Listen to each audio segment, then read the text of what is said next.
સુરત શહેર પોલીસના cyber crime cell દ્વારા દેશવ્યાપી ઓપરેશન મ્યુલ હન્ટ 2.0 અંતર્ગત મોટો સપાટો બોલાવાયો છે.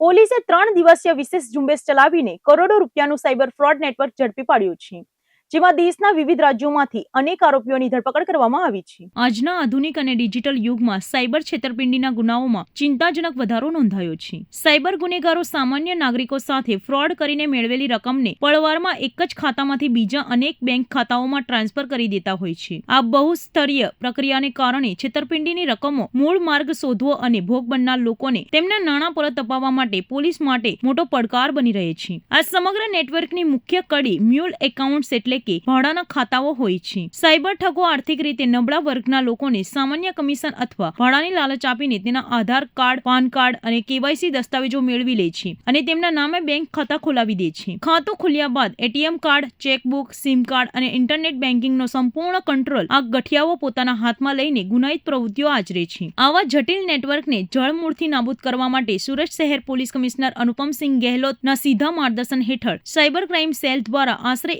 1 મહિના સુધી સઘન અને સંપૂર્ણ ગુપ્ત પૂર્વ આયોજન હાથ ધરવામાં આવ્યું છે. National cyber crime reporting portal પર નોંધાવેલી ફરિયાદો અને શંકાસ્પદ બેંક ખાતાઓના ઊંડાણપૂર્વક અભ્યાસ કરવામાં આવ્યો છે. તપાસને વધુ અસરકારક બનાવવા માટે 15 મે 2026ના રોજ વરિષ્ઠ બેંક અધિકારીઓ, ફિનટેક કંપનીઓ અને ટેલિકોમ વિભાગ સાથે મહત્વની બેઠકો યોજાઈ. ત્યારબાદ 16 મે 2026ના રોજ સુરત શહેરના 500થી વધુ પોલીસ કર્મચારીઓને સાયબર એક્સપર્ટ અને ચાર્ટર્ડ એકાઉન્ટ દ્વારા મ્યુલ એકાઉન્ટ ઓળખવા માટે તેની જટિલ તપાસ કરવા અંગે ખાસ તાલીમ આપવામાં આવી હતી. તમામ પૂર્વ તૈયારીઓ બાદ 31 મે 2026 થી 2 જૂન 2026 દરમિયાન 3 દિવસ માટે ઓપરેશન મ્યુલ હન્ટ 2.0 લોન્ચ કરવામાં આવ્યું હતું. સુરત શહેરના સાયબર ક્રાઇમ સેલ અને વિવિધ પોલીસ સ્ટેશનોની કુલ 50 જેટલી ટીમો એક સાથે સમગ્ર દેશમાં રવાના કરવામાં આવી હતી. ભારત સરકાર અને ગુજરાત સરકારના એનસીસીઆરપી સમન્વય અને સહયોગ જેવા અત્યાધુનિક પોર્ટલની મદદથી ટેકનિકલ એનાલિસિસ કરીને આરોપીઓને લોકેટ કરવામાં આવ્યા હતા. આ ટીમોએ ગુજરાતના વિવિધ જિલ્લાઓ ઉપરાંત દેશની રાજધાની દિલ્હી, મધ્યપ્રદેશ, મહારાષ્ટ્ર અને કર્ણાટક જેવા રાજ્યોમાં સઘન દરોડા પાડીને ગુનેગારોને દબોચી લીધા હતા. આ 3 દિવસના સઘન ઓપરેશનમાં સુરત પોલીસે કુલ 58 સાયબર ફ્રોડના ગુનાઓ નોંધીને કુલ 77 આરોપીઓની ધરપકડ કરી છે. આ આખી કાર્યવાહી દરમિયાન સાયબર ક્રાઇમ સેલે અધધ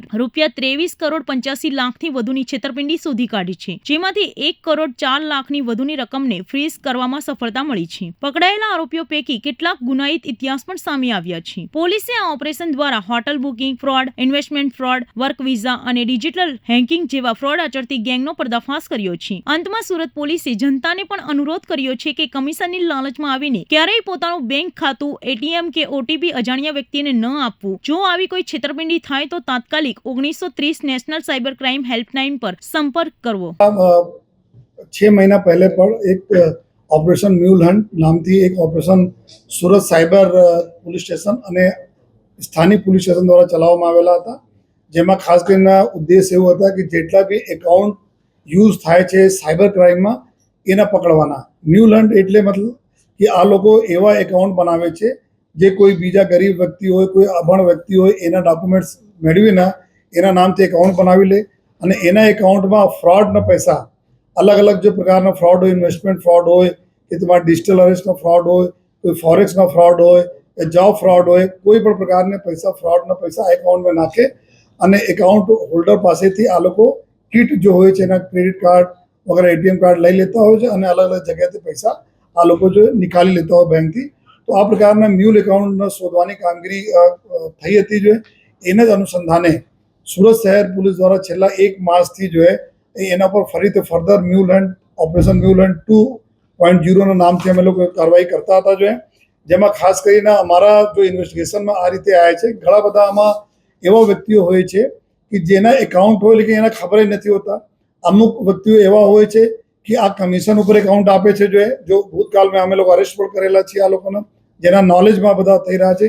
અમુક એવા હોય છે કે આ લોકો જો એકાઉન્ટ લઈ લે છે લેકિન બીજાને આપે છે. કોઈ લોન અપાઈ દઈશ તમે, તમારા સરકારી લોન મળશે એના હિસાબથી આ લોકો આપી દેતા હોય અને એમાં આ લોકો ફ્રોડ કરતા હોય. તો ઇન્વોલ્વમેન્ટ ખરેખર એકાઉન્ટ હોલ્ડરના છે કે નહીં એના બારેમાં બહુ જરૂરી હોય છે, જેથી જો ખરેખર જો ગુનેગાર છે એને સજા મળે. તો એના ધ્યાનમાં રાખીને જો અમે લોકો જો આ અત્યારે છેલ્લા 2-3 મહિનામાં જો અરજીઓ આપણને મળી છે, આ અરજીઓ પર જો સાયબર ક્રાઇમના નેતૃત્વમાં સાયબર પોલીસના નેતૃત્વમાં બધા કાર્યવાહી ચાલુ થઈ જોઈએ. એના ધ્યાનમાં રાખીને જો અમે લોકો ભૂતકાળમાં બહુ ગૂંચવણ આમાં તપાસમાં આવે છે, ઘણા બધા એજન્સીઝ એમાં ઇન્વોલ્વ હોય, બેન્કિંગ હોય, અલગ અલગ બેંક હોય, આધાર સે રિલેટેડ મેટર હોય, જો है अलग डॉक्यूमेंट से रिलेटेड मैटर હોય, એના સાથે સાથ જો કયા કયા એજન્સીસના માધ્યમથી કેવા પ્લેટફોર્મ છે, ફિનટેક પ્લેટફોર્મ છે જેના માધ્યમથી પૈસા રોટેટ હોય, આ બધાને અમે લોકો 15 મેના રોજ એક મોટી અહીંયા એક કોન્ફરન્સ રાખી હતી આખા દિવસ, જેમાં અમે લોકો આપની જો કઠિનાઈઓ પડે છે તપાસમાં એના સાથે ચર્ચા કરીને બેંકોને ઇન્વોલ્વ કર્યા હતા.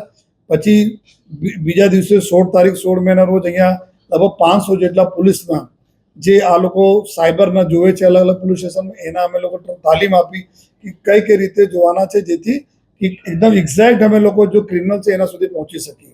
जो नेशनल क्राइम साइबर क्राइम जो रिकॉर्ड जो डेटा है एनसीसीआरपी जो पोर्टल છે જ્યાં કમ્પ્લેનો થાય છે એના અમે લોકો ડેટા લીધા જોઈએ. ડેટા લેવા પછી જો અમે લોકો કાર્યવાહી ચાલુ કરી જોઈએ. કાર્યવાહી ચાલુ કર્યા પછી જો અત્યાર સુધી ટોટલ જો 57 જેટલા એફઆઈઆર અલગ અલગ પોલીસ સ્ટેશનોમાં દાખલ કરવામાં આવી જોઈએ, જેમાં 60 જેટલા આરોપીઓને પકડવામાં આવેલા છે. આ જો આરોપી પકડાય છે એમાં મધ્યપ્રદેશના છે, દિલ્હીના છે, મહારાષ્ટ્ર છે, કર્ણાટકા છે અને ગુજરાતના આરોપીઓ છે જો. અને ટોટલ જો આ જેટલા બી એકાઉન્ટ છે આમાં 15 જેટલા એવા લોકો છે જો એકાઉન્ટ હોલ્ડર નથી, જેના ખબર નથી કે એના એકાઉન્ટ ક્યાં યુઝ થયા. 45 જેટલા આરોપીઓ એવું છે જે એકાઉન્ટ આપણા પોતે પૈસા કમિશન લઈને આના આપ્યા હતા જોઈએ. અને જો ટોટલ રકમ ગઈ હતી લગભગ 23 કરોડથી વધુના રકમ આમાં ફ્રોડ થયા જોઈએ. લગભગ 1.25 કરોડ ઉપર તો અત્યારે જો રિકવરી થઈ. પરંતુ મેઇન વાત એવું છે કે આ બધા જેટલા બી ગુનાઓ થયા 60% કેસીસ એવું છે જેમાં ઇન્વેસ્ટમેન્ટ ફ્રોડ છે. ઇન્વેસ્ટમેન્ટ ફ્રોડ એટલે કે કોઈ લોભાવની સ્કીમ લાવે અને ધીમે ધીમે આજે 1000 રૂપિયા નાખ્યા, કોઈ 500 નાખ્યા અને સમયાંતરે 4-5 મહિના ચાલતી હતી, અમુક પૈસા રિટર્ન કર્યા જેથી કે બરાબર આ ટ્રેપમાં આવી જાય. તો ધીમે ધીમે પૈસા નાખતા ગયા લોકો અને પૈસા વિડ્રો થતા ગયા. છેલ્લા એને જ્યારે ખબર પડી જોઈએ કે રિટર્ન આવવાના બંધ થઈ ગયા છે અને પૈસા મારા લઈને ગાયબ થઈ ગયા, ત્યારે આ લોકો કમ્પ્લેન કરી. તો મીન ટાઈમ આ બધા પૈસા નીકળી જાય છે અને આ પૈસા બધા અહીંયાથી નીકળીને વિદેશોમાં જો લિંક મળી છે વિદેશોમાં જતા રહે છે. તો આમાં 60% કેસે એવું તો જો ઇન્વેસ્ટમેન્ટ ફ્રોડ છે, જો કોઈ એક દિવસ નહીં થયા, 4-5 મહિનામાં ધીમે ધીમે પૈસા થયા અને પૈસા આમાં આ રીતે નીકળી ગયા. તો અમે લોકો જો બારંબાર અપીલ પણ કરતા રહીએ છીએ कि कोई पर जो लोभावनी स्कीम में नहीं आए, जब तक सरकार मान्य या जो सरकारी संस्थाओं છે એના માન્ય કોઈ સ્કીમ નહીં રહે તો આપ એમાં નહીં પડો. જો એના રીઝન એવું છે કે આ બધા ચીટિંગ કરવાના, પહેલા સારા પરત આપે પછી આપને મોટા અમાઉન્ટ લઈને અહીંયાથી નીકળી જાય. અને સાથોસાથ જો સાયબર ક્રાઇમના જે વિક્ટીમ છે એના સુધારો આપવા માટે ભારત સરકાર તરફથી અભી એપ્રિલ મહિનામાંથી બે મોટો નિર્ણય લેવામાં આવે. જો આપના માધ્યમથી બતાવવા પણ માંગીએ છીએ कि एक આમાંથી જીઆરએમ મોડ્યુલ થતા હતા, જેમાં ગ્રીવાન્સ રિડ્રેસલ મોડ્યુલ, જેમાં I4C જો ભારત સરકારના અભિગમ છે કે આમાં એ પહેલે એવું હતું કે જો 50,000 રૂપિયા તકના રકમ જેના અન્ય રાજ્યોમાંથી યા કોઈ પણ જગ્યાથી ફ્રીઝ થઈ જતી હતી.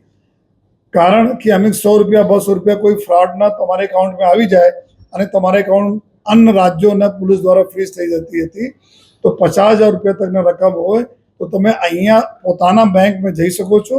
બેંકમાં તમે ડોક્યુમેન્ટ અગર આપશો, જેન્યુઇન ડોક્યુમેન્ટ કે ભાઈ અમારા આ રીતે જેન્યુઇન તમારા આ પૈસા કોઈ લેવા દેવા નથી, તો આપને ઇમિડિયેટલી અનફ્રીઝ કરી દેવામાં આવશે. આ બેંકને સત્તા આપવામાં આવેલી છે 50,000 રૂપિયા તકના રકમની. બીજી જો ભારત સરકાર તરફથી જો સુવિધા આવી જોઈએ જેમાં I4C તરફથી, જેમાં MRM છે. MRM એવું છે કે money return module, refund module.